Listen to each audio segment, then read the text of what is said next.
Major Dhyanchand की कहानी।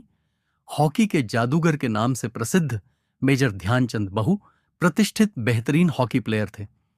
गोल करने की उनकी क्षमता अद्भुत थी और अक्सर विरोधी टीम भारत के इस खिलाड़ी के सामने घुटने टेकते हुए नजर आते थे। 29 अगस्त को आने वाला उनका जन्मदिन भारत में राष्ट्रीय खेल दिवस के रूप में मनाया जाता है और भारत के राष्ट्रपति ने भी उन्होंने राजीव गांधी खेल रत्न, अर्जुन और द्रोणाचार्य अवार्ड से इस दिन सम्मानित भी किया गया है। हॉकी फील्ड में 3 ओलंपिक मेडल जीतने वाला भारतीय हॉकी खिलाड़ी ध्यानचंद बेशक हॉकी के सबसे बेहतरीन और हराफनौला खिलाड़ी थे। वे उस समय भारतीय अंतर्राष्ट्रीय हॉकी टीम के सदस्य थे, जिस समय भारतीय हॉकी टीम ने पूरी दुनिया में अपना दबदबा बनाया हुआ था। एक खिलाड़ी के रूप में गोल करने की उनकी शैली और कला दूसरे सभी खिलाड़ियों से बिल्कुल अलग और अद्भुत थी। इसीलिए उन्हें हॉकी के जादूगर के नाम से भी जाना जाता है। हर मैच में हॉकी की गेंद पर उनकी अद्भुत पकड़ DDH होती थी और गेंद को घसीटने में भी वे बेहतर थे। बल्कि गेंद को घसीटने की उनकी कला अविश्वसनीय थी। लोग उन्हें हॉकी की स्टिक से खेलने वाला जादूगर कहकर ही बुलाते थे। कई बार विरोधी टीम ने उनकी स्टिक को भीतर से देखने के लिए मैच के दौरान तोड़ने की भी कोशिश की थी। हॉकी के प्रति उनका प्रेम तब बढ़ने लगा था जब किशोरावस्था में ही वे आर्मी में शामिल हो चुके थे। शुरू शुरू में आर्मी टीम की तरफ से खेलते थे, जहां उन्होंने अच्छा खेलकर अपना नाम भी कमाया। जिस भारतीय टीम ने 1928 के एम्स्टर्डम ओलंपिक और 1932 के लॉस एंजल्स ओलंपिक में गोल्ड मेडल जीता था, उस भारतीय टीम के कप्तान ध्यानचंद ही थे। 1937 के ओलंपिक में भारत का पहला मैच जापान के खिलाफ था, जिसे उन्होंने 11-1 से जीता था। सिद्ध हुआ कि भारतीय टीम काफी अच्छा प्रदर्शन कर रही है और सबको यकीन था कि टीम फाइनल में जाकर एक बार फिर गोल्ड मेडल जरूर जीतेंगी। ओलंपिक के बाद भारतीय टीम ने यूनाइटेड स्टेट, इंग्लैंड और दूसरे देशों से खेलने के लिए बहुत से इंटरनेशनल टूर भी किए। टूर के अंत में भारत खेले गए 37 मैचों में से 34 जीता था। इस टूर में चंद ने भारत द्वारा किए गए 338 गोल में से 133 गोल दागे थे। 1934 में उन्हें भारतीय हॉकी टीम का कप्तान बनाया गया और अपने अपनी कप्तानी में टीम को 1936 के बर्लिन ओलंपिक में ले गए।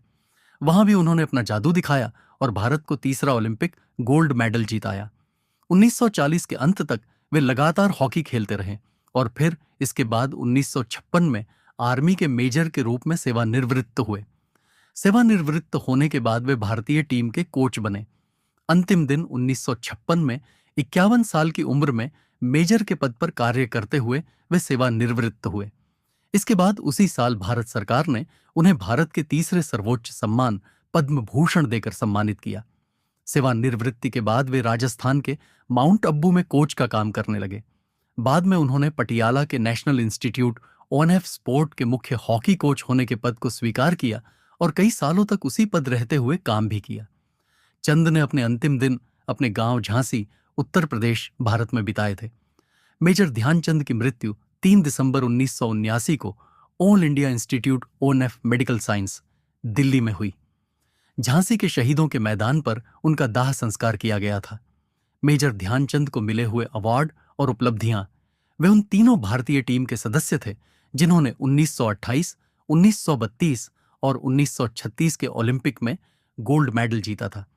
अपने पूरे हॉकी करियर में उन्होंने तकरीबन 1000 से भी ज्यादा गोल किए थे, जिनमें से 400 उन्होंने अंतर्राष्ट्रीय स्तर पर किए थे। 1956 में हॉकी फील्ड में उनके योगदान को देखते हुए भारत सरकार ने उन्हें भारत के तीसरे सर्वोच्च अवार्ड पद्म भूषण से सम्मानित किया था। किसी भी खिलाड़ी की महानता को गिनने का सबसे का पैमाना यही है कि उस खिलाड़ी के साथ कितनी घटनाएं जुड़ी हुई हैं। उस हिसाब से तो मेजर ध्यानचंद का कोई जवाब ही नहीं। हॉलैंड में तो लोगों ने उनकी हॉकी स्टिक तुड़वा कर भी देख ली थी कि कहीं उसमें चुंबक तो नहीं। यही घटना हमें अंतर्राष्ट्रीय स्तर पर उनकी लोकप्रियता को दर्शाती है।